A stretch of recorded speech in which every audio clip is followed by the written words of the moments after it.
स्थिति को और गंभीर मत बनाओ पंडित जी। आपको तो बाबा के प्रश्नों का उत्तर देना है।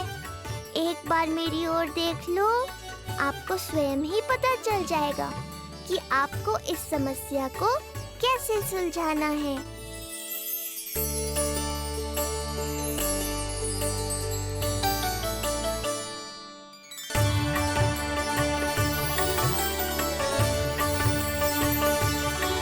क्या हुआ पंडित जी?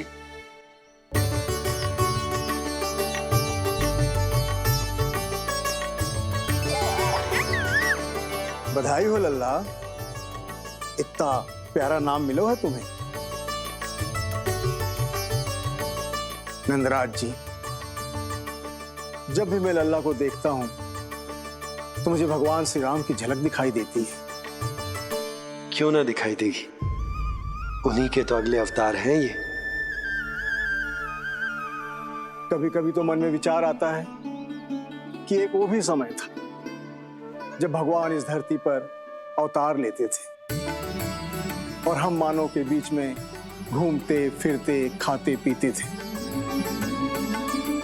और अपनी लीला दिखाते थे। मुझे तो लगता है पंडित जी कि कितने भाग्यवान थे महाराज जनक और महारानी सुनैना। उन्होंने माता सीता को जन्म न दियो और महारानी कैकई जिन्होंने प्रभु राम को जन्म न दियो, फिर भी उनके पालन पोषण का सौभाग्य प्राप्त हुआ उन्हें। कल्पना करो पंडित जी, कितने पुण्य अर्जित किए होंगे उन्होंने पिछले जन्म में। कितनी तपस्या की होगी कि जिनकी गोद में सारा संसार है वो श्री नारायण और माता लक्ष्मी उनकी गोद में खेले।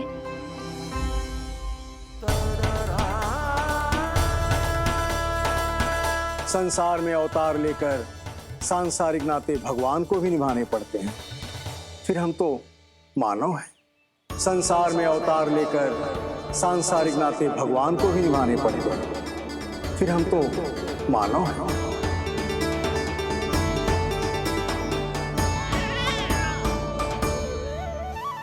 जो हो रहा है और जो भी होता है सब उनकी ही इच्छा से होता है नंदराज, इसलिए आगे का मार्ग भी वही दिखाएंगे।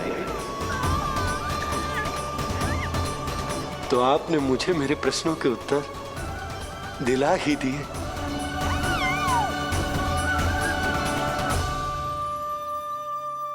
मैं भी क्या क्या बातें करने लगा। लगता है नाना बनने की प्रसन्नता का प्रभाव है जी। हमारी बिटिया को लक्ष्मी हुई है ना। बधाई हो पंडित जी, बहुत बहुत बधाई हो। मैं मैया और उसकी बिटिया से अवश्य मिलने आऊंगी। बधाई हो पंडित जी। अब मुझे आज्ञा दीजिए, वैद्य जी से कुछ औषधियां लेनी है मुझे। नारायण नारायण।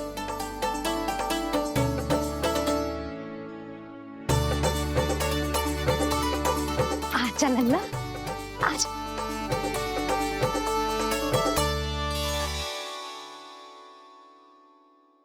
ठीक है। सुनो जी, तनिक कान्हा को संभालो, मैं यूं गई और यूं आई।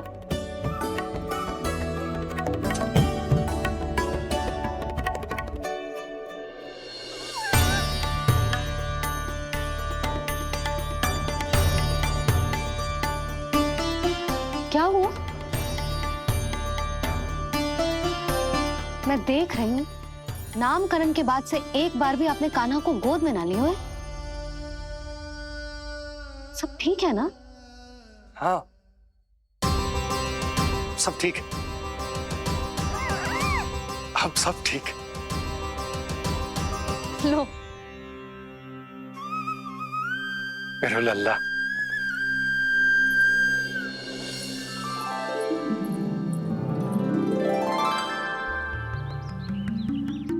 आपका बहुत बहुत धन्यवाद ऋषिवर। यादवों का कुलगुरु होने के नाते ये तो मेरा कर्तव्य था पुत्री। मुझे क्षमा कर दे लल्ला, कुछ समय के लिए मैं अपने कर्तव्य से भटक गया था। सब कुछ पूरे विधि विधान से संपन्न हुआ है।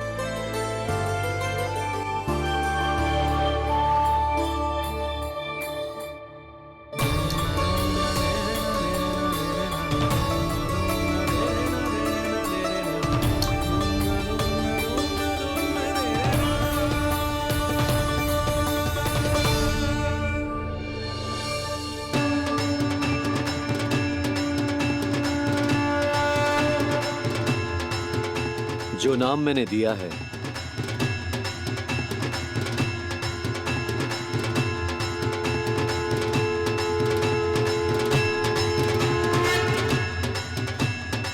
आप मुझे क्षमा कर दो बाबा, मैंने आपको इतनी दुविधा में डाल दिया।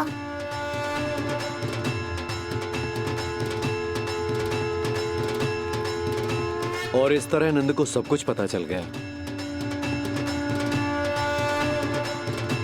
आप दोनों चिंता मत करिए, सब ठीक है। अब मैं आपके 6 पुत्रों का श्राद्ध कर्म करूंगा।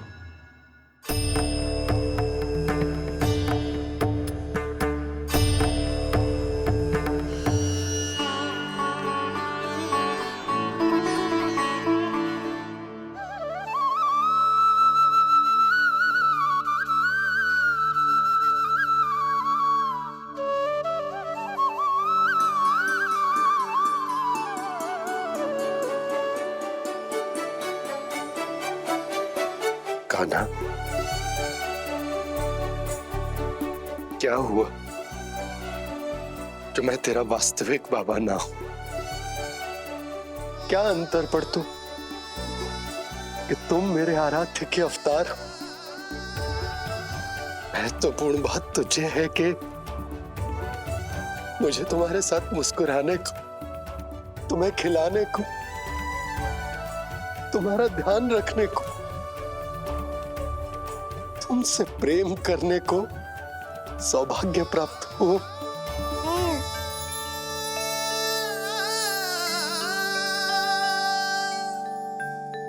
बाबा, सत्य जानने के बाद अब आपको केवल प्रेम ही नहीं करना है, मुझे डांटना भी है जब मुझसे कोई भूल हो जाए या मैं कोई शरारत करूं।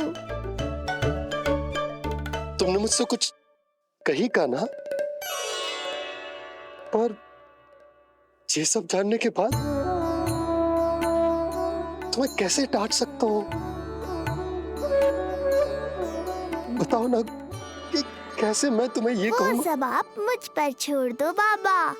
शीघ्र ही जीवन की माया आपको अपने प्रभाव में ले लेगी और आप ये सब भूल जाओगे। पर जब जब मेरी दिव्यता की झलक संसार को मिलने वाली होगी और मेरा सत्य मैया को पता चलने वाला होगा, तब तब आपको इसका स्मरण हो जाएगा। इसका अर्थ है कि गुरुवर ने सही कहा था। श्री हरि की आंखों में भी आंसू आ गए थे, ममता के लिए तरसने लगे थे वो। इसीलिए उनके इस अवतार का मुख्य उद्देश्य है माँ की ममता का अनुभव करना। जो सत्य है कि इस अवतार का मुख्य उद्देश्य माँ की ममता का अनुभव करना। वो तो है बाबा, पर उसके साथ साथ आपका प्रेम पाना भी है। जानते हो, किसी संकट की स्थिति में आपको सब कुछ स्मरण क्यों आएगा? ताकि आप मैया को सत्य पता चलने से रोक पाओ। बोलो बाबा, आप मेरी सहायता करोगे ना?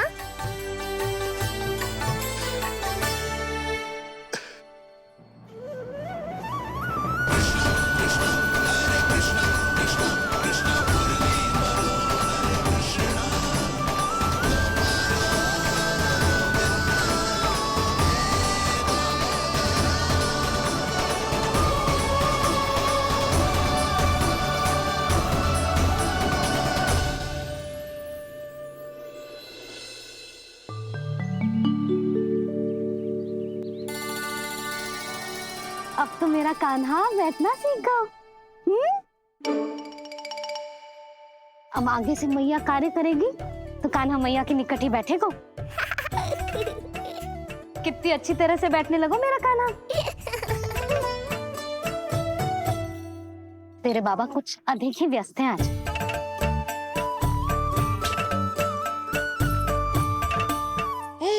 और अब आप भी व्यस्त हो गई, तो मेरे साथ खेलेगा कौन?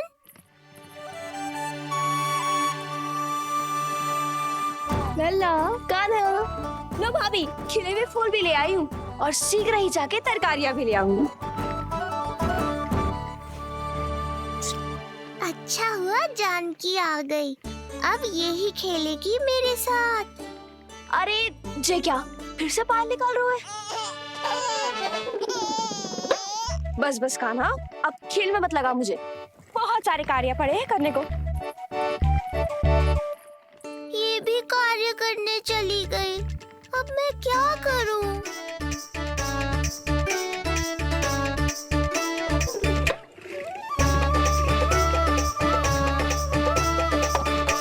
सब व्यस्त है, मेरे लिए किसी के पास समय ही नहीं है।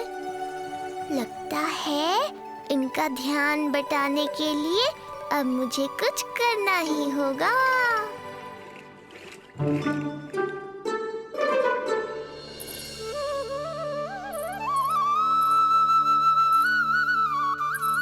नंद जी,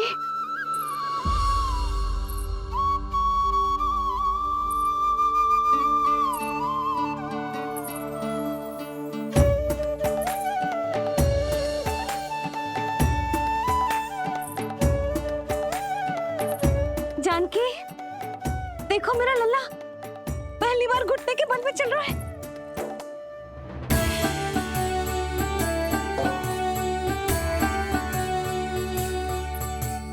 बहुत बढ़िया कान्हा, बहुत बढ़िया।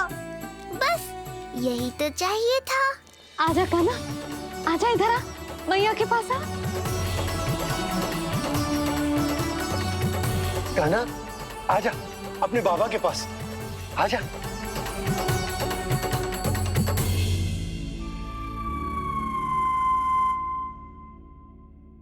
मैंने कहा था ना बाबा, शीघ्र ही आपको सांसारिक माया जकड़ लेगी और आप सब भूल जाओगे। देखा मेरे लल्ला को, अभी अभी तो इसने चलना सीखो है और अभी से इतना प्रवीण हो गए हो। आपका लल्ला, मेरा लल्ला मुझ पे गया है जी, इसीलिए तो इतनी शीघ्र इतना प्रवीण होगा, है ना लल्ला? आज लल्ला, आजा अपने बाबा के पास, आजा।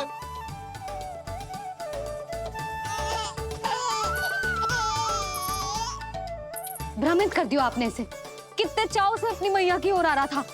आजा लल्ला। मैंने क्या करूं? मैं भी तो इसे बुला ही रहा हूं। आजा, आजा। अब आप दोनों झगड़ने मत लगना। लल्ला जिससे अधिक प्रेम करते है ना, उसी के पास जाएगा, देख लियो। यशोदा, ये तुम कैसे प्रतियोगिता लगा रही हो? क्यों? आपको विश्वास ना है कि लल्ला आपसे भी उतना ही प्रेम करता है और आपके पास भी आ सकता है? या फिर हारने का भय सता रहा है आपको? बिल्कुल ना। कान्हा आएगा तो अपने बाबा के पास। आजा। जे हुई ना बात, अब देखते हैं कौन जीतेगा। आजा कान्हा, आजा कान्हा, अपनी प्यारी मैया के पास आजा। बाबा की उंगली पकड़ी थी ना तूने? तूने साथ देने का वचन दिया था। आजा अपने बाबा के पास। अरे ये कैसे धर्म संकट में डाल रहे हो आप दोनों मुझे? कान्हा अपने मैया के पास आएगो, है ना? आजा। नहीं, कान्हा अपने बाबा के पास आएगो। आजा। लगता है नंद भैया ही जीतेंगे आज। तुझे बड़ा पता है नंद भैया ही जीतेंगे आज। कान्हा मुझे छोड़ के कहीं और जा ही ना सकता। और तू तो तरकारी लेने जा रही थी ना, जा। हाँ, बस जा ही रही हूँ।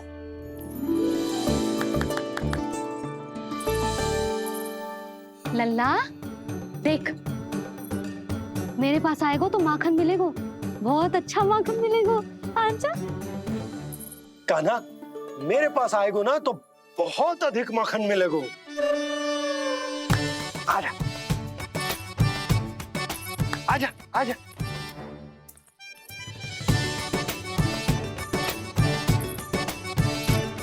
कान्हा आ जाओ।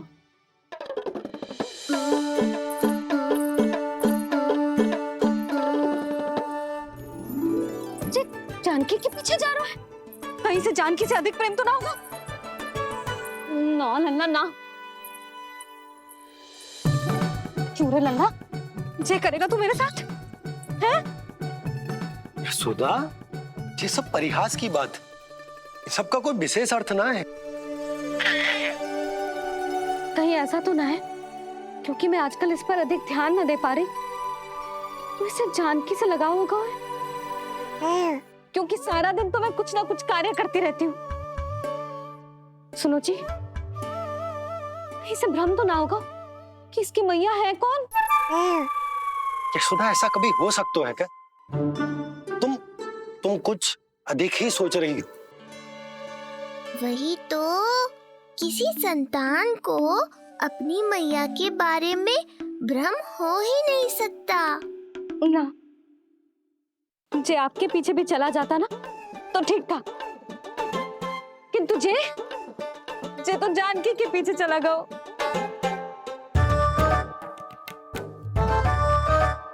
आप मुस्कुरा क्यों रहे हो?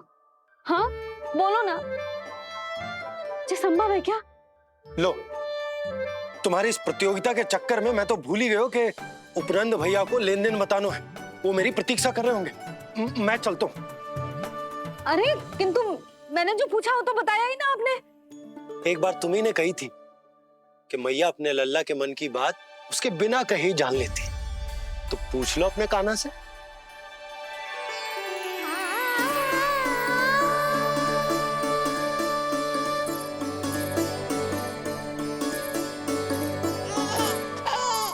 कान्हा, अब तो बाबा चल।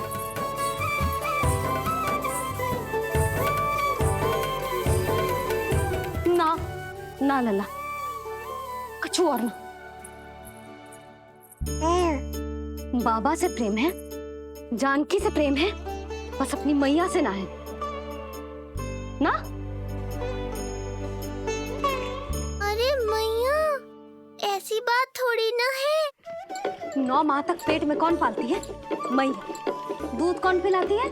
मैया। देखभाल कौन करती है? मैया। बस उसी मैया से प्रेम ना है, से सभी से प्रेम है तुझे।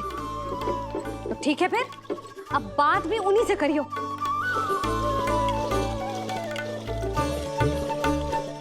मैया तो क्रोधित हो गई, मनाना पड़ेगा। ना, दोस्त मेरा ही है, मुझे किसी से कछु अपेक्षा ही ना करनी चाहिए।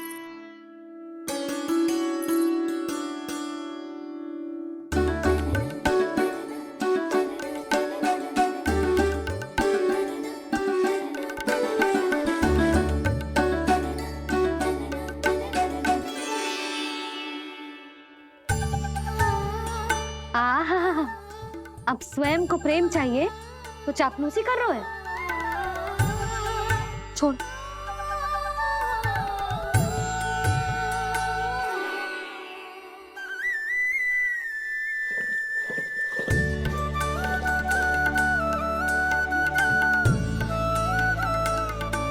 ना, अब बिल्कुल ना आऊंगी तेरे झांसे में। तू और तेरे बाबा दोनों एक समान हैं। पहले क्रोधित करेंगे, फिर मनाने चले आएंगे। जब मैंने तुझे बुलाया था तो जानकी और बाबा की ओर चला गया। अब क्यों आ रहा है मेरे पास? जा, उन्हीं के पास जा।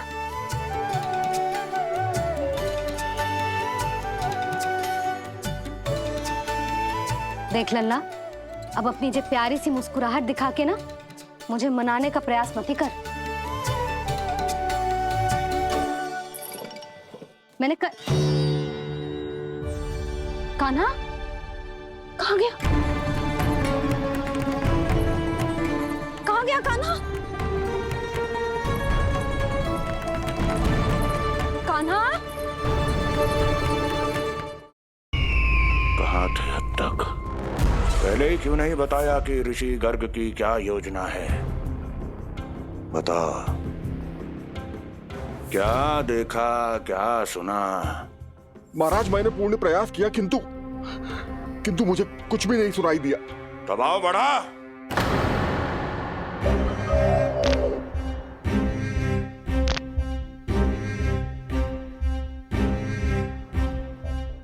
अब ये सुनाया, ये भी सुनाई नहीं दिया। महाराज, मुझे क्षमा करें महाराज, मैंने सुनने की बहुत चेष्टा की किंतु मुझे कुछ भी नहीं सुनाई दिया। महाराज मेरा विश्वास करें। ये अर्थनाद सुनाई दिया या ये भी नहीं? महाराज मुझे क्षमा करें महाराज। उत्तर दो, अब सुनाई दिया? तो फिर वहां क्यों नहीं सुनाई दिया? मुझे क्षमा करें महाराज, आरंभ से अंत तक मैं वही था किंतु मैं कुछ भी नहीं सुन पाया महाराज, क्योंकि कारण नहीं, परिणाम चाहिए मुझे। परिणाम। लल्ला,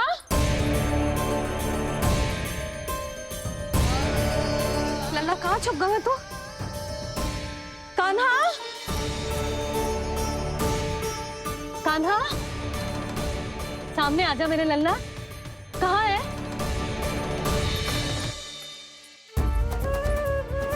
कान्हा, सामने आजा लल्ला। अब मैया कभी ना रूठेगी तुझसे। कान्हा, कान्हा, लल्ला, लल्ला, लल्ला देख सामने आ जा, नहीं तो तेरी मैया मर जाएगी। लल्ला, कान्हा, कान्हा न जाने कहाँ चला क्यों है, अभी तो यही था, न जाने कहाँ चला गया है। तो उसकी पायल है, कहीं बाहर तो ना चला गया? कोई मेरे लल्ला को?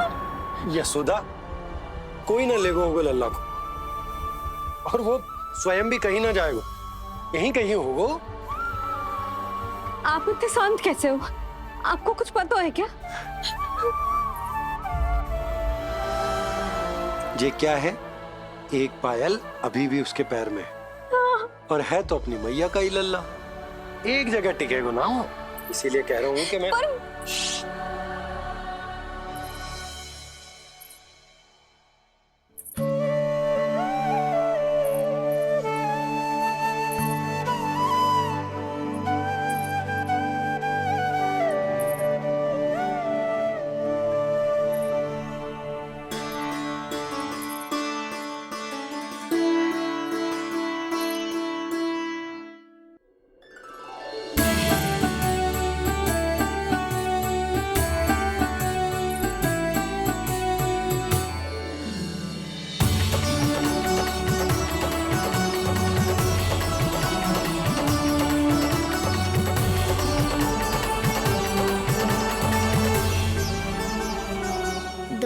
बाद ढूंढ लेते मैया बाबा, माखन तो चख पाता मैं।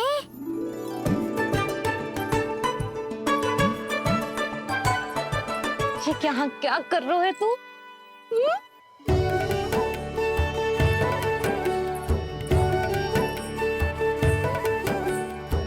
आज ही घुटने के बल चलना सीखो है और आज ही अपनी मैया को दौड़ा दियो तूने।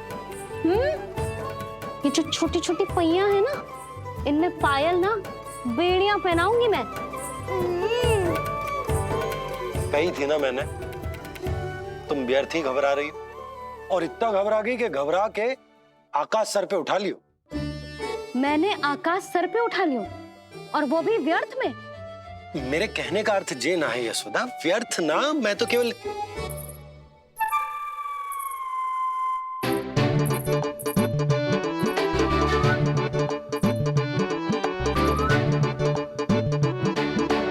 इसका अर्थ ये है कि कान्हा जानकी के पीछे ना जा रहा था।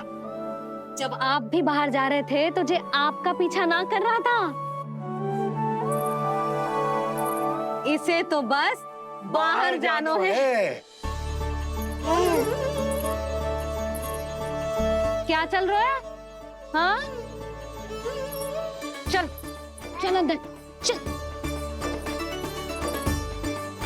बाहर जानो है? अभी अभी घुटने के बल चलना सीखो है और अभी से बाहर जाना है? असंभव। क्यों? क्यों का क्या मतलब? इतने छोटे से बालक को कोई बाहर ले जाता है क्या? हाँ यशोदा, यदि ये बाहर ना जाएगो तो संसार के बारे में समझेगो कैसे? सुनो, इसका निष्क्रमण संस्कार भी आज ही करा देते, सीधा इसे मंदिर लेकर जाते। ना ना, इतनी शीघ्रता की कोई आवश्यकता ना है। जे देखो देखो बाहर कितनी धूप है। धूप कहाँ है यशोदा? बादल हैं बाहर तो। हाँ तो वर्षा हो गई तो मेरा कान्हा भीग जाएगा, उसका स्वास्थ्य बिगड़ जाएगा ना। बहाने क्यों बना रही हो यशोदा? तुम भी जानती हो कि ये वर्षा वाले बादल ना है, और कब तक इसे भीतर रखोगी? तुम भी इसके साथ वही कर रही हो जो रोहिणी भाभी ने इसके बलदाऊ के साथ किया। मैया मान जाओ ना। और उस दिन तो तुम रोहिणी भाभी को इतना अच्छे से समझा रही थी, आज तुम्हें क्या होगा? अभी तो इसने घुटने के बल चलना सीखो है यशोदा। अभी इसे बाहर ना लेकर गए ना, तो जब ये पांव पर खड़ा होना सीखेगो ना, तो अकेले ही बाहर भाग जाएगो। नाना, मेरा कान्हा अकेले कहीं ना जाएगा। यशोदा, तो फिर अभी इसे ले जाने दो और गोकुल घुमाने दो।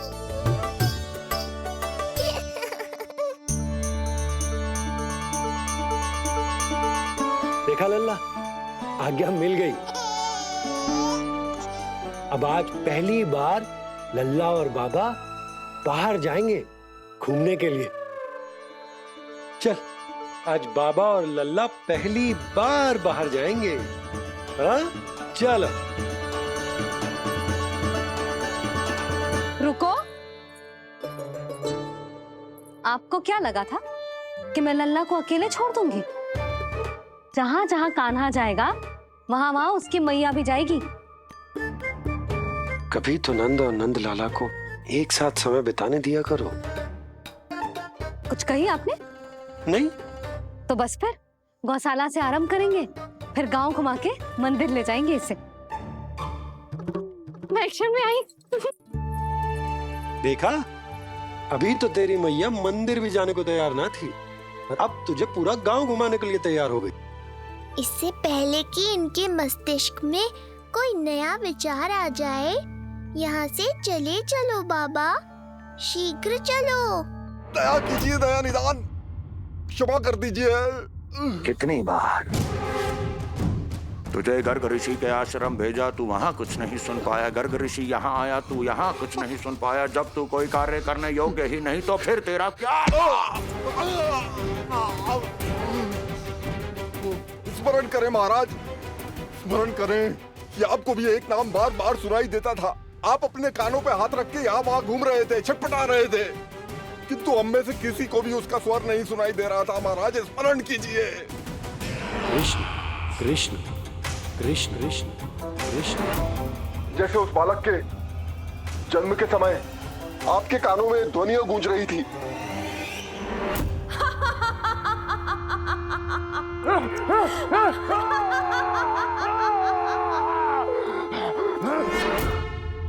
लेकिन हमें वो नहीं सुनाई दिया। ठीक उसी तरह महाराज, उस समय मेरे कानों में भी एक शंखनाद गूंज रहा था, और उसकी ध्वनि ने मुझे कुछ भी नहीं सुनने दिया। महाराज, और मुझे लगता है कि ये सब उसी विष्णु की कोई माया है, या फिर श्राद्ध के नाम पर ये सब मिलकर कोई योजना बना रहे हैं। महाराज, इस निर्दोष को मारने से क्या होगा? मैंने तो आपसे पहले ही कहा था कि उन दोनों को महल से बाहर मत जाने दीजिए।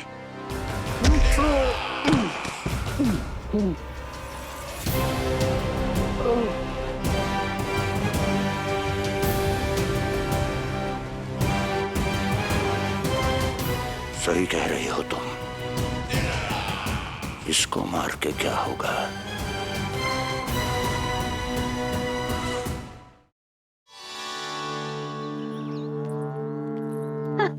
कान्हा, जे देख, जे है रामू, तेरा भैया, और जे है सबला, तेरी मौसी।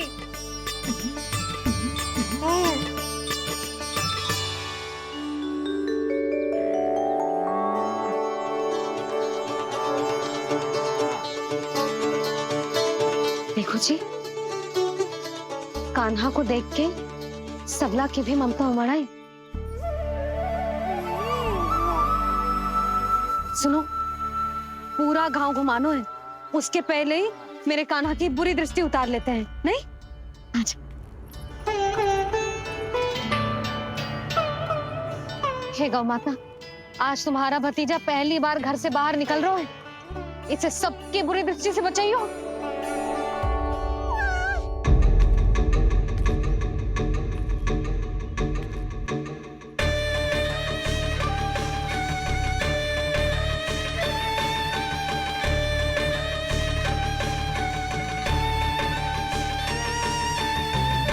नारायण नारायण।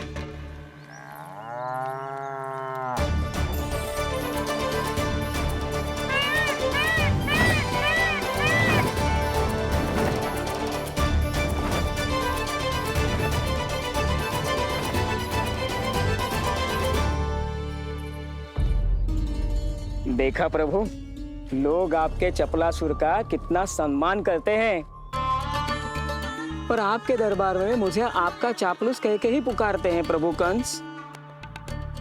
पर अब ये सब बदल जाएगा। अब लोग मुझे प्रभु कंस का चापलूस नहीं, विशेष विश्वास पात्र कहकर बुलाएंगे। ये नया सिंहासन उसके लिए है जो मेरा विश्वास पात्र बनेगा, मेरे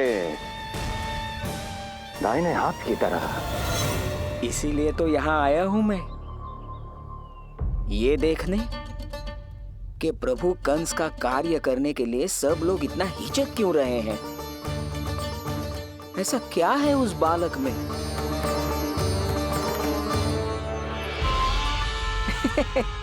नारायण।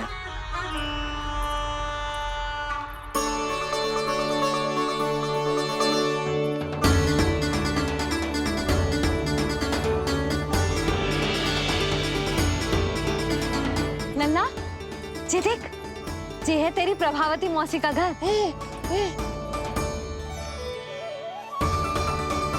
और वो देख, वो रहा तेरे दाऊ का घर। देख क्या रोए, तेरे दाऊ भी चल रहे हैं हमारे साथ। ये वही है क्या जो चपलासुर से विशेष विश्वास पात्र श्री चपलासुर जी बनने तक की यात्रा में मेरी सहायता करेगा? ताऊ, ताऊ देखो, कान्हा आयो है। कान्हा,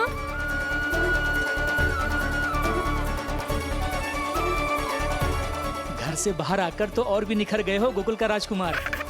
हाँ, अपना पहला गांव दर्शन में बड़ा आनंद ले रहा हूँ लल्ला। सच्ची कहीं भोला भाई, आज कछु अधिक ही प्यारा लग रही है जे। जी, क्या भीड़ लगा रखी है तुम सबने? हाँ जी, मेरा लल्ला है, कोई दिखावट की वस्तु थोड़ी ना है। सब फेर के खड़े हो गए। यशोदा, जी देखो, रोहिणी जीजी भी आ गई। चलो सब सीधे मंदिर चलते हैं। हाँ चल। ताऊ, बड़े होने के नाते आपको मुझे घुमाना चाहिए, पर ध्यान रखना, आज आपको मैं ले जा रहा हूँ मंदिर।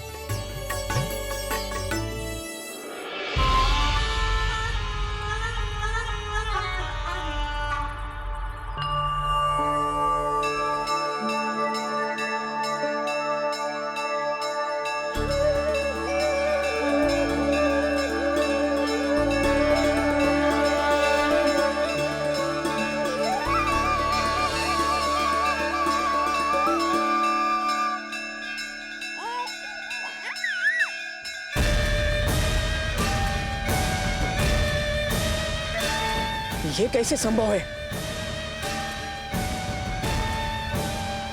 ये अवश्य वायु के वेग से ही बच रही होंगी। प्रणाम। आशीर्वाद। आयुष्मान भव।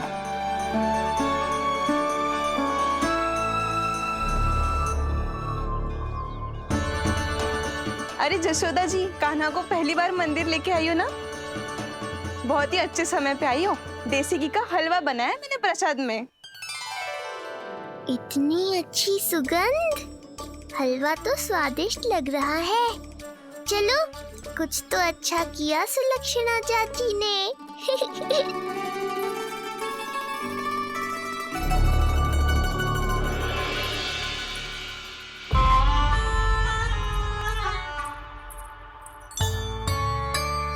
ओह, मेरे लिए इतना बड़ा भाग।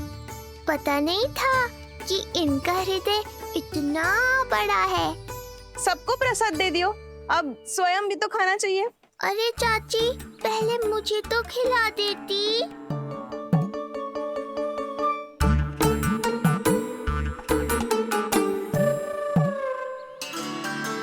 अरे, मैं तो कान्हा को देना भूल ही गई। हाँ?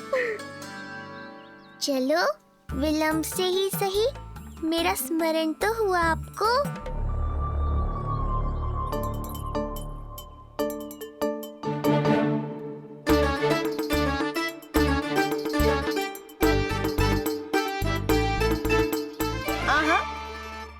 अभी नहीं खाना, तनिक बड़ा हो जाना, फिर खाना जितनी इच्छा हो।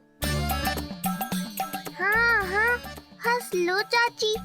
आपने नहीं दिया तो क्या हुआ, मेरे बाबा अवश्य देंगे, देख लेना। बाबा, मुझे क्यों नहीं खिलाया आपने? दाऊ, मैं आपको घुमाने लाया, कम से कम आपको तो अपने छोटे भाई का स्मरण रखना चाहिए।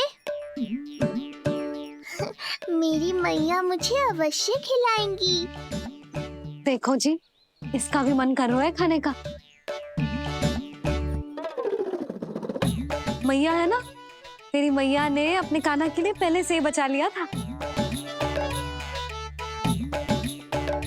ठहरिए रानी जी। पहली बार कुछ खाने को मिल रहा था पंडित जी, रोक क्यों दिया? अभी बालक का अन्नप्राशन नहीं हुआ है। हाँ यशोदा, सदानंद जी सही कह रहे। दूध मुहे बालक को ठोस अन्न अन्नप्राशन के पश्चात ही खिलाना चाहिए।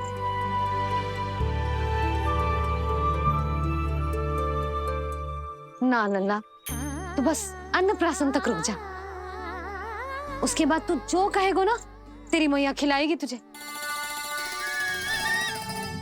ये तो साधारण सा बालक है, बहुत ही सरलता से मैं उसे अपने मार्ग से हटा दूंगा।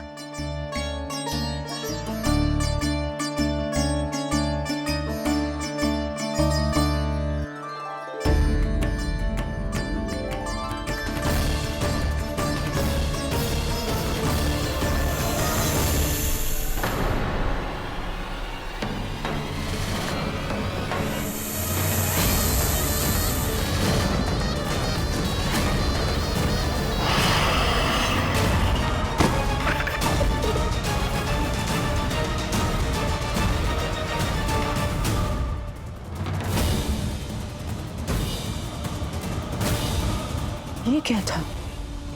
मेरे दाऊ शेषनाग के अवतार हैं चपलासुर।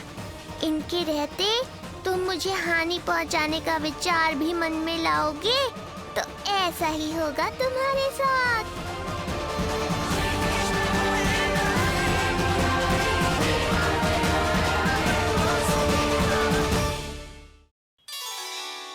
दाऊ, अकेले अकेले प्रसाद खाकर ठीक नहीं किया आपने।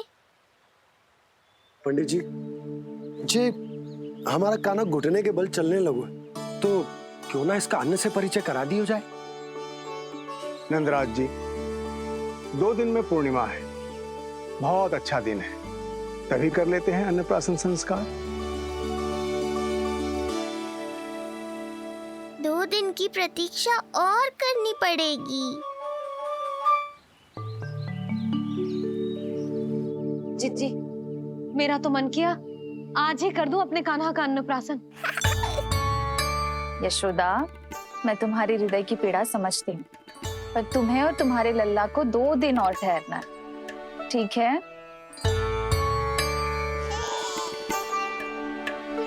अरे अरे अरे बस भर गया।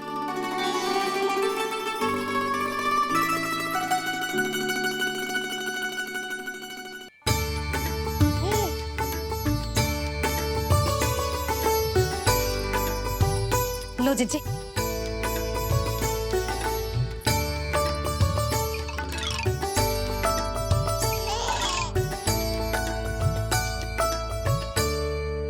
प्रसाद नहीं मिला तो माखन तो है।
मैया, ये क्या किया?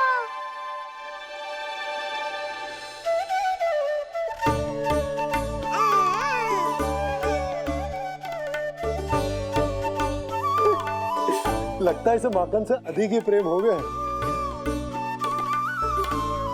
सावधान यशोदा, कहीं बड़ा होकर माखन चोर ना बन जाइए। माखन चोर क्यों बनेगा मेरा लल्ला? माखन की कोई कमी है क्या हमारे घर में? जितना माखन चाहिए उतना माखन खिलाऊंगी मैं अपने लल्ला को। पर मैया, अभी तो थोड़ा सा भी नहीं चखा रही हो। ये ले। लो, ये भी दाऊ को दे दिया। सुबह तो बोल रही थी कि मैं आपको प्रेम नहीं करता, उल्टा आप अपना सारा प्रेम बलदाऊ पर लुटा रही हो।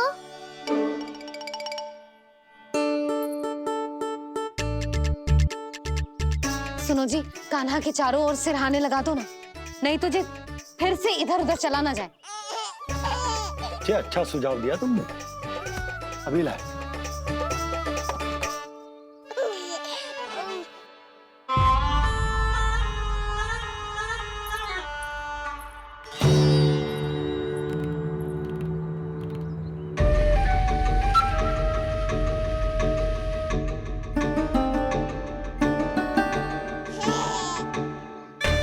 इस बालक का वध करके जब मैं मथुरा वापस लौटूंगा तो प्रभु कंस मुझे अपना विशेष विश्वास पात्र तो बनाएंगे ही, पर क्या पता प्रधानमंत्री भी बना दे।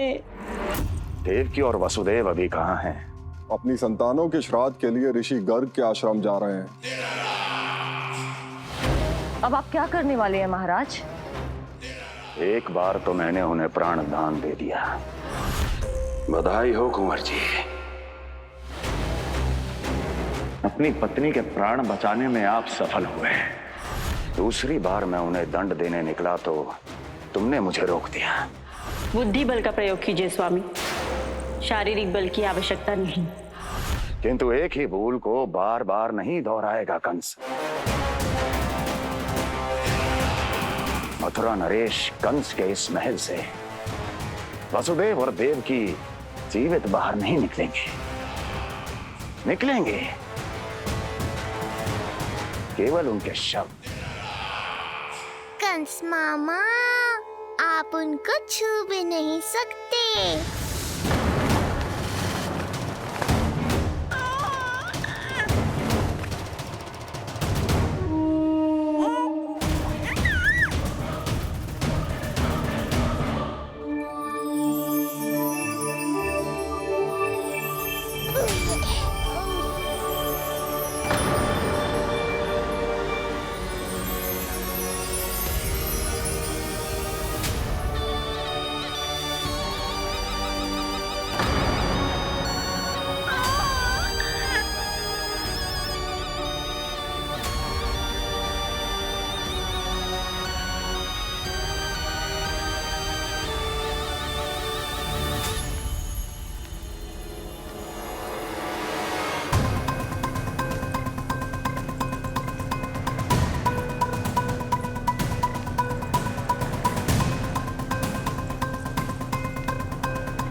ये क्या हो रहा है?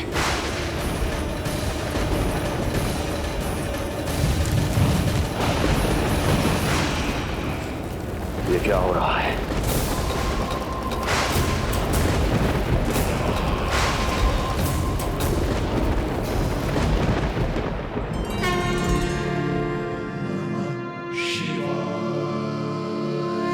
क्या हुआ प्रभु? आप अचानक इतने चिंतित क्यों हो गए? कृष्ण ने अपने पांव का अंगूठा अपने मुख में रख लिया है देवी। इसमें चिंतित होने की कोई बात नहीं है प्रभु। ऐसा तो हर बालक कभी ना कभी करता ही है। पर सखा कोई साधारण बालक नहीं है देवी पार्वती, तो भगवान है। यदि वो ऐसे ही अपने अंगूठे को मुख में रखकर खेलते रहे तो अवश्य ही आ जाएगी। कौन आ जाएगी प्रभु? प्रलय आ जाएगी देवी, प्रलय आ जाएगी देवी। हे नारायण, ये क्या हो रहा है?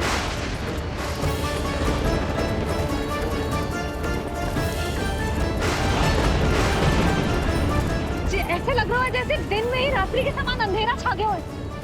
लगता है बहुत बड़ी आंधी आने वाली है।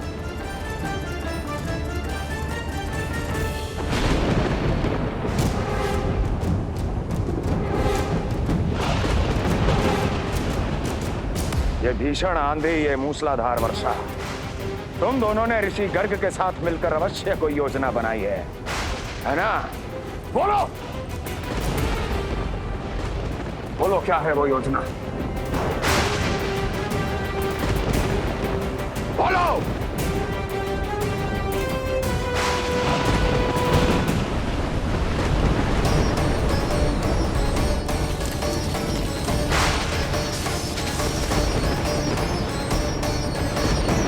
लगता है प्रकृति क्रोध में।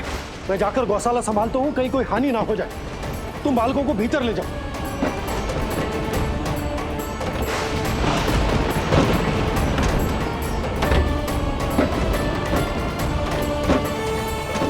जी द्वार और झरोखे बंद करते हैं। हाँ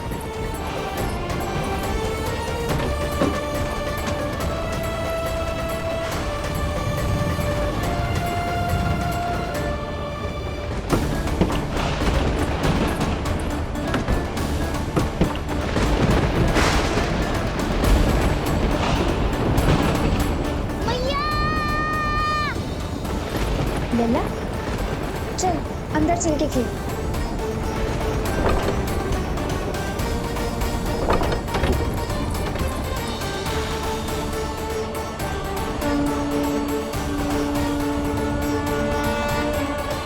आपके सखा तो ध्यान निद्रा में चले गए हैं प्रभु। इनकी ये अंगूठा चूसने की सामान्य सी क्रिया का कितना घातक प्रभाव पड़ रहा है, इन्हें तो पता भी नहीं है। चाहे जानबूझकर की जाए या अनजाने में हो, सखा की हर लीला के पीछे कोई ना कोई उद्देश्य अवश्य छिपा होता है। पर ऐसा लगता है देवी, जैसे उनकी इस लीला के पीछे एक नहीं अनेक उद्देश्य छिपे हैं।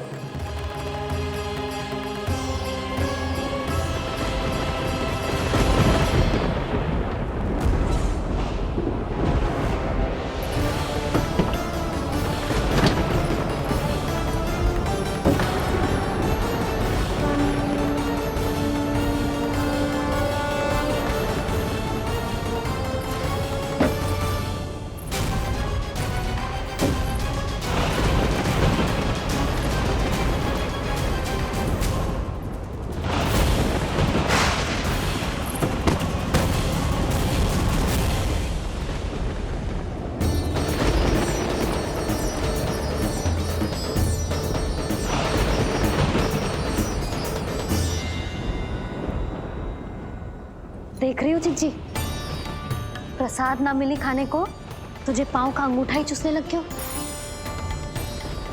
कान्हा, ये क्या कर रहे हो है? अंगूठा मुंह से निकाल दे लल्ला। अच्छी बात ना है कान्हा। देख कान्हा, तू नींद में है, इसका अर्थ ये ना है कि मैया तुझे अंगूठा चूसने देगी। निकाल अंगूठा मुंह से। आज तो बड़ी शीघ्र इतनी गहरी निद्रा में सो गए हो तुम।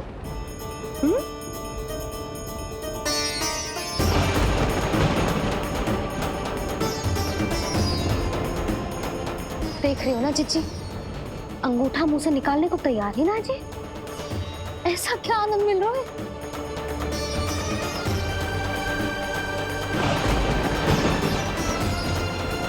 अधिक बल भी ना लगा सकती, अत्यधिक नींद में है, कहीं इसकी आंख ना खुल जाए। रानी भाभी, लगता है तीव्र वर्षा होने वाली है। मैं और भोला भैया के साथ तक ले निकल रहे हैं। हो सकता है उन्हें हमारी आवश्यकता हो। हाँ हाँ, चलो बोला। चिच्ची, तीव्र वर्षा आरंभ होने से पहले आप और बरदाऊ निकल जाओ। ठीक है, किंतु तुम भी सतर्क रहना। हाँ, आप भी ध्यान से जाओ।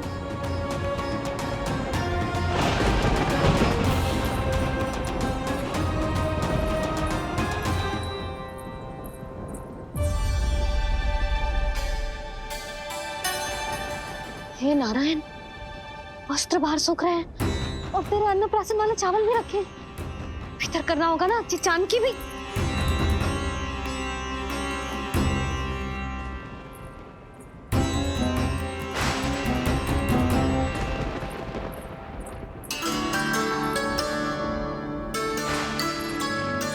लल्ला, वैसे जी बहुत बुरी बात है।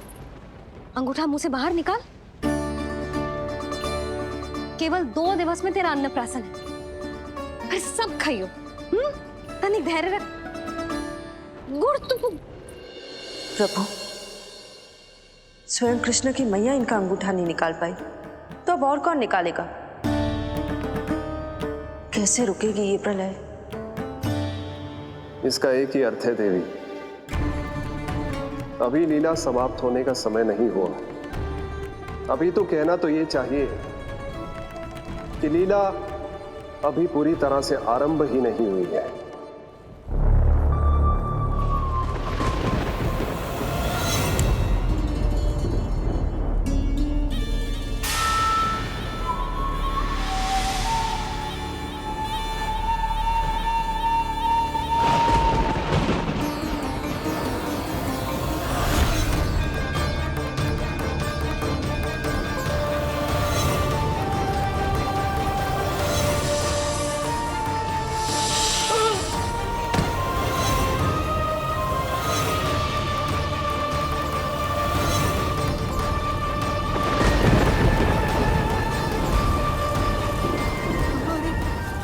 कंस ने प्रलय बुला ली, कंस ने प्रलय बुला ली।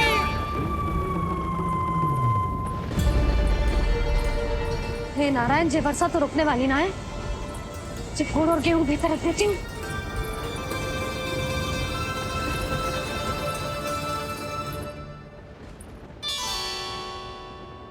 जे देख रहे हो गुड़, जे तेरे अन्नप्राशन के पकवानों के लिए ही है।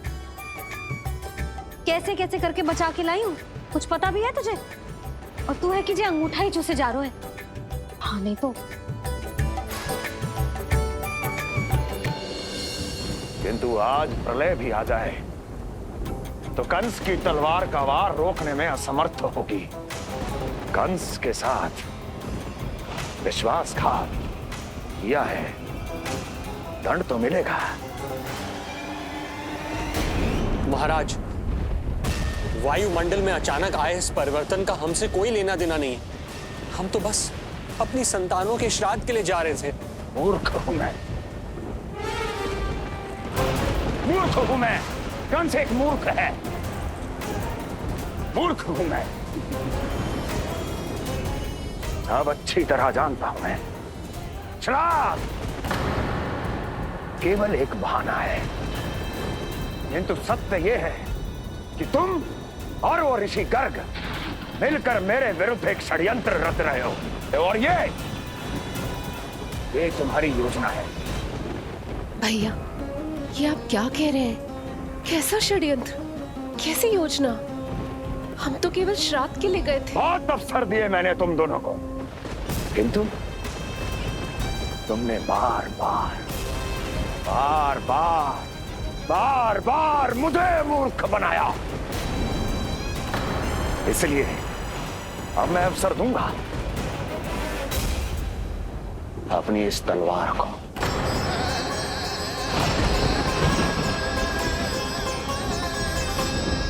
येन केन प्रकारेण साम दाम दंड भेद, कोई ना कोई युक्ति लगाकर मैं तुम्हारे उस बालक का वध कर ही दूंगा। पर उस क्षण का साक्षी बनने के लिए अब तुम दोनों को जीवित नहीं छोड़ूंगा मैं।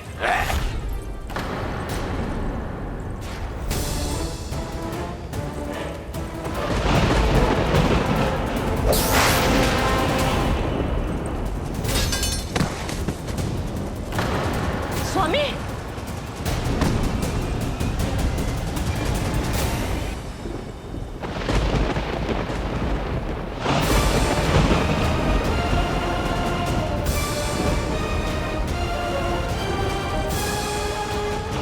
तेरा काल तेरी प्रिय बहन के गर्भ से उसकी 8वीं संतान बनकर जन्म लेगा और तेरा विनाश करेगा, विनाश करेगा, विनाश करेगा।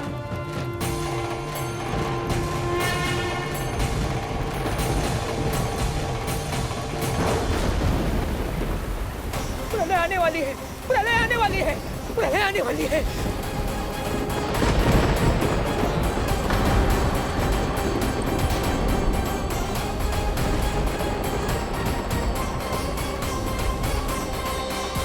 यदि कंस को रोकना, अपने माता पिता की रक्षा करना और चपलासुर के ब्रह्म को मिटाना ही इस लीला के उद्देश्य थे, तो ये सभी उद्देश्य पूरे हो चुके हैं प्रभु। अब तो ये प्रलय रुकनी ही चाहिए। ये केवल सखा की लीला ही नहीं है देवी पार्वती, उनकी माया का उदाहरण भी है। मार्कंडेय ऋषि को दिए गए वरदान को पूरा करने के लिए ही ये सब हो रहा है। कौन सा वरदान प्रभु? प्रभु की माया को साक्षात अपनी आंखों से देख पाने का वरदान।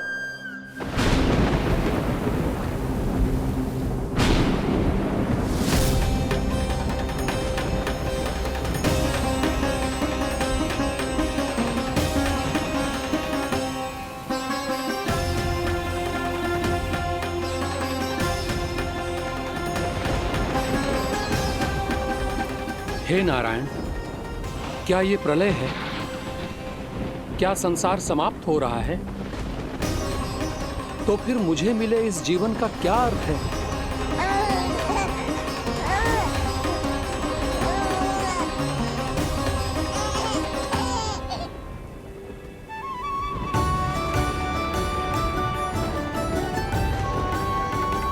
ये बालक यहां कहां से आया?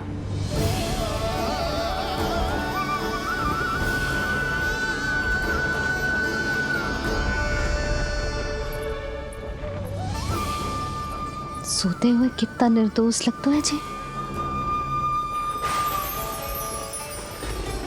चारों ओर जल ही जल है, सब कुछ प्रलय में नष्ट हो रहा है, किंतु ये कितना निश्चिंत है ये। परंतु ये अद्भुत बालक है कौन?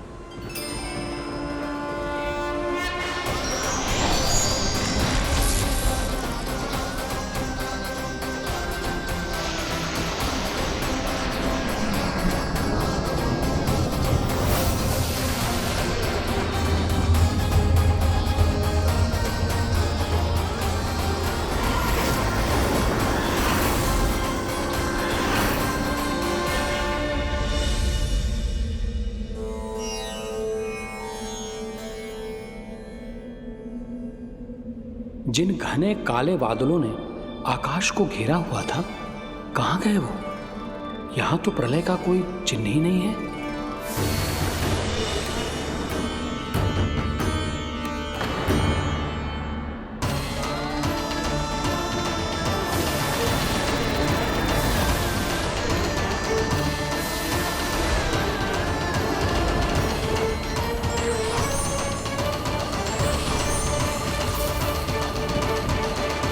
ये आप ही की माया थी ना प्रभु?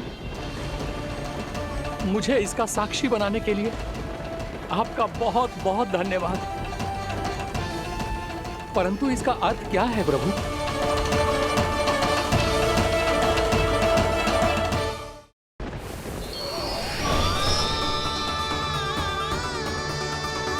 प्रभु,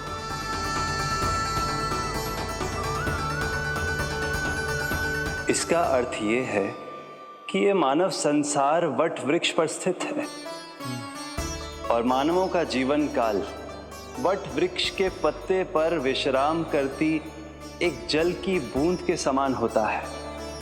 वो बूंद जो किसी भी क्षण नीचे गिर सकती है। आपने तो स्वयं देखा है महर्षि, ये संपूर्ण जगत, ये महाब्रह्मांड मेरे ही भीतर स्थित है। ये उदाहरण है इस बात का कि जो दिखता है उसके कई स्वरूप होते हैं। जो आज आप देख रहे हैं वो पहले भी हो चुका है और आगे भी होगा। सब कुछ एक माया है। प्रलय का होना, जीवन का होना, दुख, सुख, सब एक भ्रम है। ठीक उसी प्रकार जिस प्रकार एक जलाशय में दिखने वाला प्रतिबिंब आपकी वास्तविकता नहीं बल्कि एक भ्रम होता है। इसलिए मनुष्य को सदैव ध्यान रखना चाहिए कि जीवन में कोई भी संकट क्यों ना आए, वो इस प्रलय की तरह केवल एक भ्रम ही होता है। ऐसे समय में जो संकट के सामने झुक जाते हैं या अधर्म का साथ देते हैं, वो स्वयं को उस भ्रम रूपी प्रलय में डुबोकर नष्ट कर लेते हैं।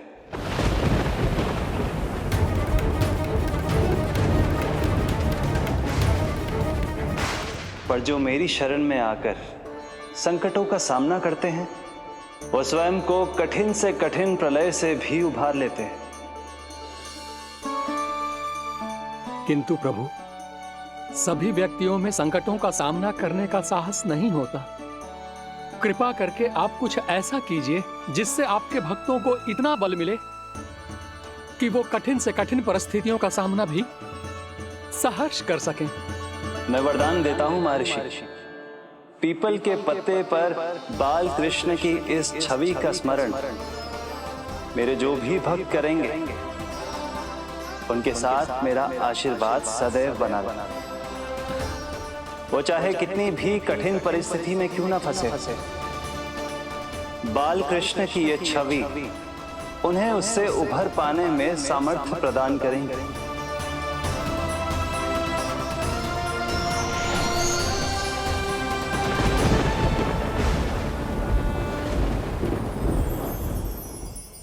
अद्भुत।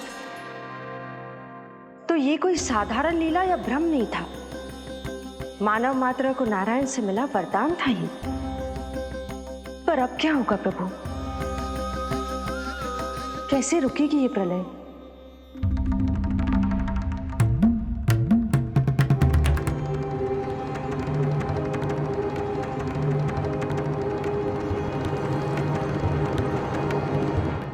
क्या सोच रहे हैं प्रभु? क्या आप रोकेंगे ये सब?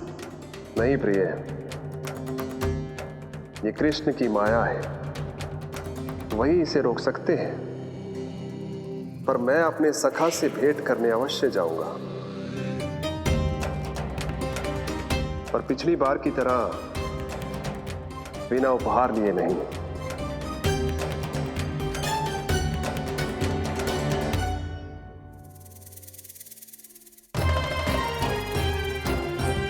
उपहार?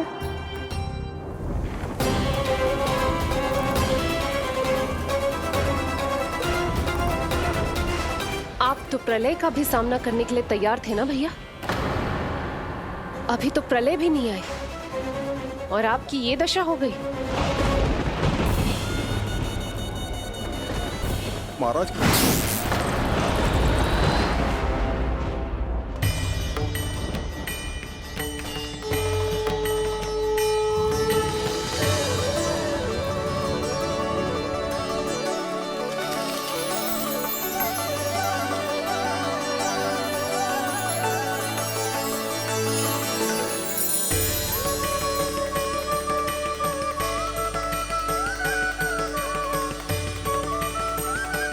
महादेव, आप उपहार में ये निष्प्राण वस्तु देंगे अपने सखा को?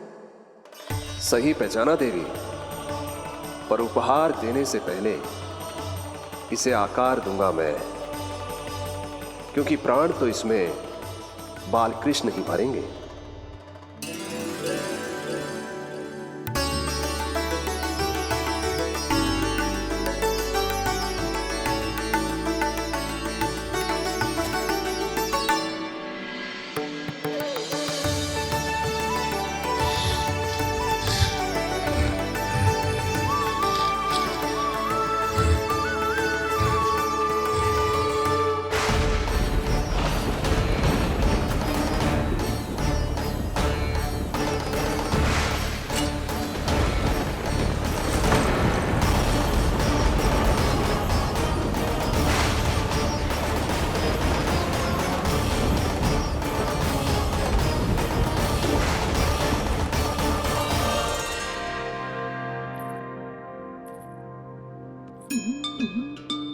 मुरली? बस उन्हें मेरा उपहार अच्छा लगे। यदि यशोदा मैया ने आपको अपने सखा से मिलने से फिर से रोक दिया तो? इस बार चुपचाप छिपकर उनकी दृष्टि से बचकर जाऊंगा देवी पार्वती। उन्हें पता ही नहीं चलने दूंगा। संभालिएगा प्रभु, यदि यशोदा मैया ने आपको पकड़ लिया तो लेने के देने पड़ जाएंगे महादेव।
ये रहे चावल, जानकी को कही थी मैंने भीतर रख दे। छोड़कर चली गई बाहर, कुछ याद ही ना रहते ऐसे।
कान्हा, अंगूठा निकाल दे लल्ला, नहीं तो रुक जा, मुझे ही अंगूठा निकालना पड़ेगा तेरा। पूरे वस्त्र भीग गए मेरे, कहीं मेरे कारण इसका श्वास ना बिगड़ जाए। वस्त्र बदल के आ रही है मैया।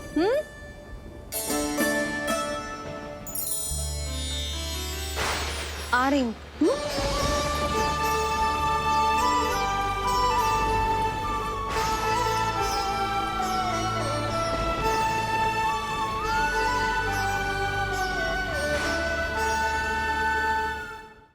शासन की नींव भय होती है महाराज, और आपका पूरा साम्राज्य भय पर ही टिका हुआ है। यदि आप ही इस तरह से भयभीत दिखाई देंगे तो आपके साम्राज्य को डगमगाने से कोई भी नहीं रोक पाएगा। एक बार आपने ही कहा था ना कि अपनी दुर्बलता कभी किसी को मत दिखाओ। प्रजा को भयभीत कंस नहीं, भयानक कंस दिखना चाहिए, भयानक कंस। अब आप ये सिद्ध कर दीजिए कि भय आपके शत्रु का नहीं, आपका शस्त्र है। महाराजा धीराज, कंस का शस्त्र।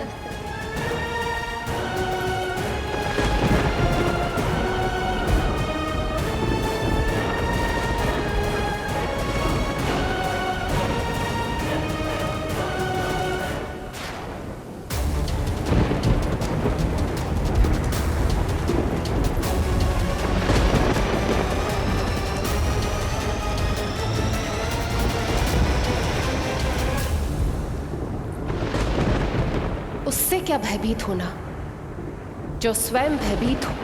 उससे क्या भयभीत होना, जो स्वयं भयभीत हो। सखा, इस माया को विराम देने का समय आ गया है।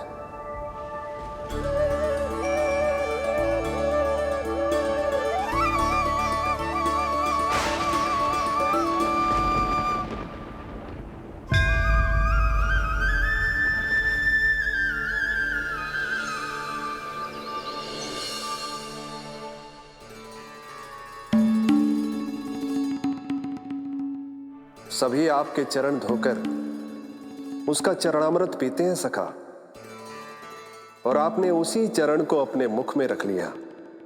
यही तो सखा, मैं इस तथ्य से चकित था, इसलिए सोचा एक बार अपने चरणामृत का स्वाद स्वयं भी चख ही लिया जाए। अब जो उपहार लाए हैं वो शीघ्र ही दे दीजिए। मैया ने आपको देख लिया तो आपको तो अनुभव है वो क्या क्या करने में सक्षम है। आपसे कुछ भी छुपाया नहीं जा सकता सखा।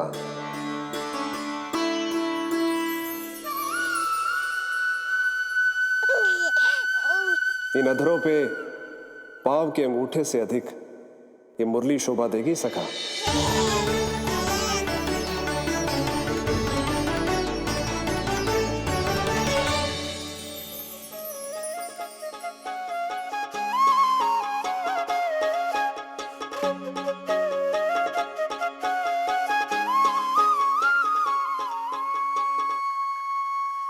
प्राण दे मोहे हाथ लगा के, हुई अमर स्पर्श जो पाके, काठी को जीवनमय कर दिया, मधुर हो गई सारी।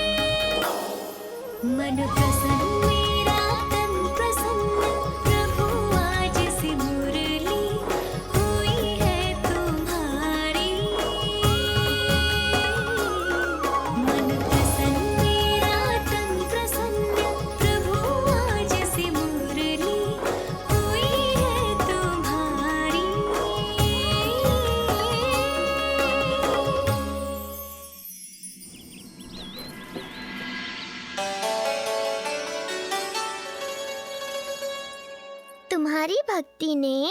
मेरा मन जीत लिया है मुरली। शीघ्र ही सारा संसार तुम्हें मेरे नाम से और मुझे तुम्हारे साथ से पहचानेगा।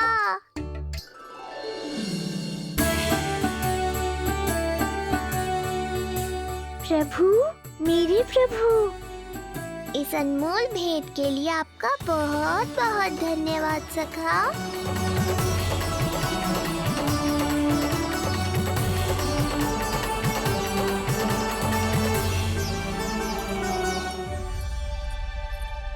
सखा, मैया।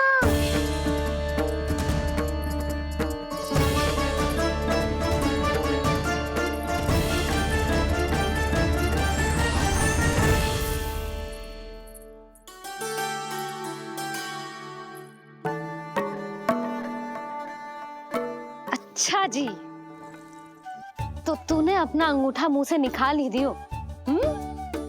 बड़ा उपकार कियो अपनी मैया पे।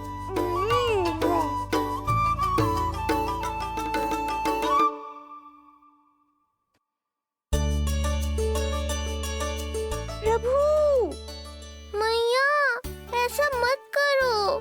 मेरी मुरली वापस दे दो मुझे। ये कहाँ से आई? मेरे सखा ने उपहार में दी है। मैंने तो सोचा भी नहीं था मैया कि मेरे अंगूठा मुंह में लेने से इतना सब कुछ हो जाएगा। तेरे मुख पे छाई ये दृष्टता की छाया साक्षी है।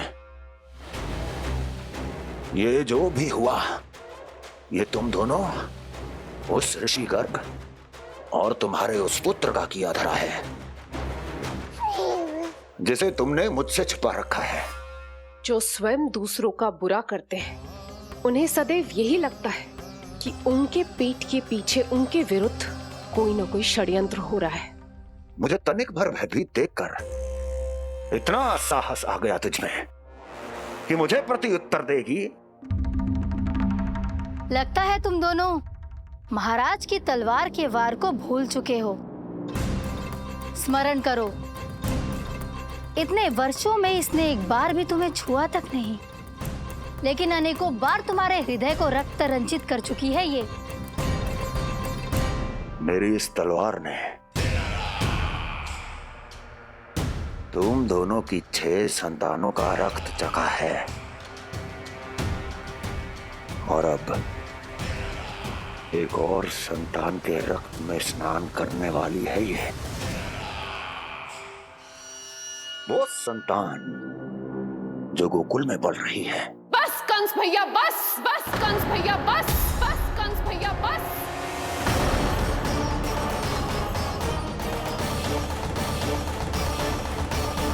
इतना दुस्साहस! तू मुझसे ऊंचे स्वर में बात करेगी अपने बड़े भाई के सामने? बड़े भाई जैसे कौन से कर्म किए हैं आपने? और अब जो कुकर्म करने की आप सोच रहे हैं, उसमें भी असफल होंगे आप। देवकी, नहीं स्वामी, आज मत रोकिए मुझे। बहुत सह चुके हैं हम, बहुत मौन रह लिए, परंतु आज इन्हें सत्य का पता चलना ही चाहिए। भैया, आपको क्या लगता है आप बहुत शक्तिशाली हैं, तो अपना भाग्य बदल सकते हैं? आप भगवान विष्णु का सामना कर सकते हैं। ये भ्रम राक्षस राज रावण को भी था, और यही भ्रम स्वयं को भगवान समझने वाले हिरण्यकश्यप को भी था। पर ना रावण के 10 शीश बचे और ना ही हिरण्यकश्यप का अस्तित्व। पेट चीर के उनके प्राण निकाल लिए थे भगवान ने। तो सोचिए भैया, आपकी क्या दशा करेंगे वो? मैं आज तक ये बात समझ नहीं पाई कि ये आपका अभिमान है या अज्ञान, जो आप भगवान विष्णु का सामना करने चले हैं। देवकी! इस क्रोध का आप कोई लाभ नहीं है भैया। अब तक मैं व्यर्थ ही आपसे भयभीत होती रही, परंतु अब और नहीं। जब हमारी रक्षा स्वयं भगवान विष्णु कर रहे हैं, तो फिर आपसे कैसा भय? जब हमारी रक्षा स्वयं भगवान विष्णु कर रहे, तो फिर आपसे कैसा भय? तू क्यों मुस्कुरा रहा है? अब जे मत ही सोचना कि मैया फिर से अंगूठा चूसने देगी तुझे। अब उसकी आवश्यकता ही नहीं पड़ेगी मैया। पहले आकाशवाणी से सुना था, आज मैं दोहराती हूँ, आपकी मृत्यु भगवान विष्णु के अवतार द्वारा ही होगी। आपकी मृत्यु भगवान विष्णु के अवतार द्वारा ही होगी। आपकी मृत्यु भगवान विष्णु के अवतार द्वारा ही होगी।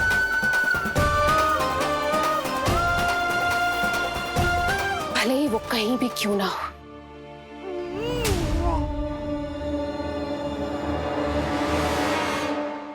चाहे वो कहीं भी क्यों ना हो, मैं जानता हूं वो कहां है। देखिए, तूने बहुत बड़ी भूल कर दी मुझे चुनौती देकर। मैं चाहूं तो अभी इसी क्षण तुम दोनों का वध कर दूं, किंतु नहीं।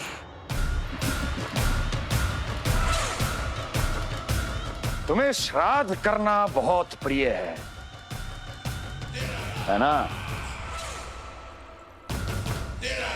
तो ठीक है, तो अब मैं तुम दोनों का वध तभी करूंगा जब तुम दोनों अपनी 8 संतानों का श्राद्ध एक साथ कर चुके होगे।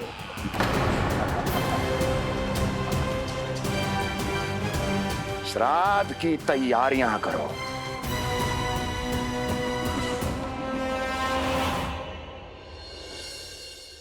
मैया अन्नपूर्णा की कृपा से आज अन्नप्राशन के सभी कर्मकांड अच्छे से हो जाए, भोजन स्वादिष्ट बने और मेरे कान्हा को प्रिय लगे।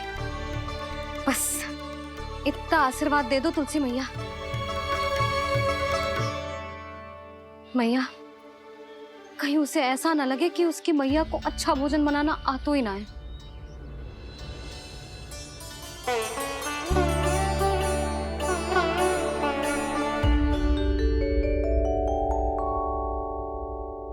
वाह मैया, इतने दिन तक तो कुछ खाने को दिया नहीं, और अब जब खाने का अवसर आया है तो व्यग्र हो रही हो।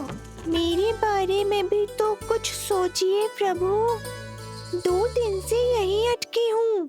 अटकी नहीं हो मुरली, तुम तो लटकी हो प्रभु। हाँ हाँ मुरली, मुझे भी तुम्हारा साथ चाहिए, पर क्या करूं? मैया ने तुम्हें मेरी पहुंच से बहुत ऊपर लटकाया है। पर प्रभु, मैं अब तक पहुंचूं कैसे?